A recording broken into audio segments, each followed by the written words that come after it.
বিএনপিকে সবাই চিন্তাই ভাব করে যে তারা বাংলাদেশের অধিকার নিয়ে কাজ করে, আধিপত্যবাদের বিরুদ্ধে কাজ করে, কিন্তু এই জায়গাটা এবার এখন মনে হচ্ছে যে বিএনপি সেই জায়গাটাতে মানে খুব বেশি তার অবস্থানে নাই। আপনাদের পক্ষ থেকেই বারবার অভিযোগ তোলা হচ্ছে বা আপনাদের জোটের পক্ষ থেকে অভিযোগ তোলা হচ্ছে, মানে সেইটার রিজনটা কি বলেন তো?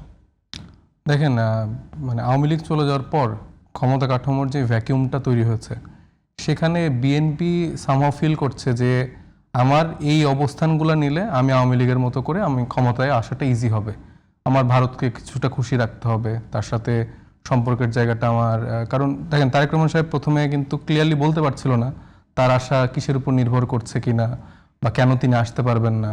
হঠাৎ করে তিনি আসলেন, খুবই ফাইন, এটাকে আমরা ওয়েলকাম করি।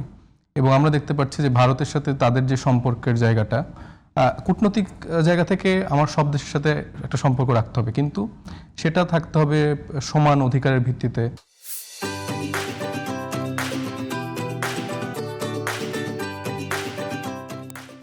আমার দেশের স্বার্থ রক্ষা করে কম্প্রোমাইজ করেছে এখানে। কিন্তু বিএনপির কথাবার্তা আমার কাছে এই তো মানে বিএনপি ডে ওয়ান থেকেই মানে থরি মাছ নাচুই পানি টাইপের করে সব কিছুতে অবস্থান নিচ্ছে।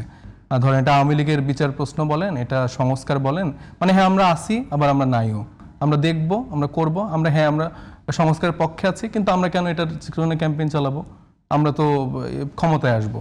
সো এই যে মির্জা ফখরুল ইসলাম আলমগীর সাহেব থেকে শুরু করে তারেক রহমান সাহেব থেকে শুরু করে তাদের এই যে এই মানে দুই রকম টাইপের ভেগ কথাতে আসলে পাবলিকের কাছে আসলে জিনিসগুলো একটু ক্লিয়ার হতে পারছে না যে তারা আসলে কি চায়। এবং ভারত প্রসঙ্গে তো আগেও তো তারেক রহমান সাহেব এই যে সেভেন সিস্টার্স হাসনাত তো বললো তো কিছুদিন আগে, তারেক রহমান সাহেব নিজেই তো এটা নিয়ে ওপেনলি কথা বলছে, লুৎফর সাহেব কথা বলছে, তো তাদের তো আগের একটা বোল্ড একটা অবস্থান আমরা দেখতে পেতাম। যদিও আমি মনে করি না যে এই টাইপের কথাবার্তা আসলে স্ট্র্যাটেজিক্যালি আসলে বলাটা ঠিক, এটা আমি হাসনাতের কথারও সমালোচনা করি, কারণ এইভাবে আমার মনে হয় না বলা উচিত।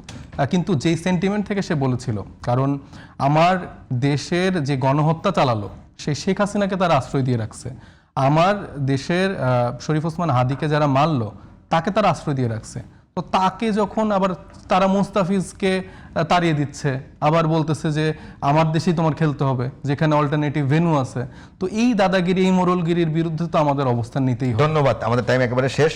আপনি কিছু বলতে চান 1 মিনিটে?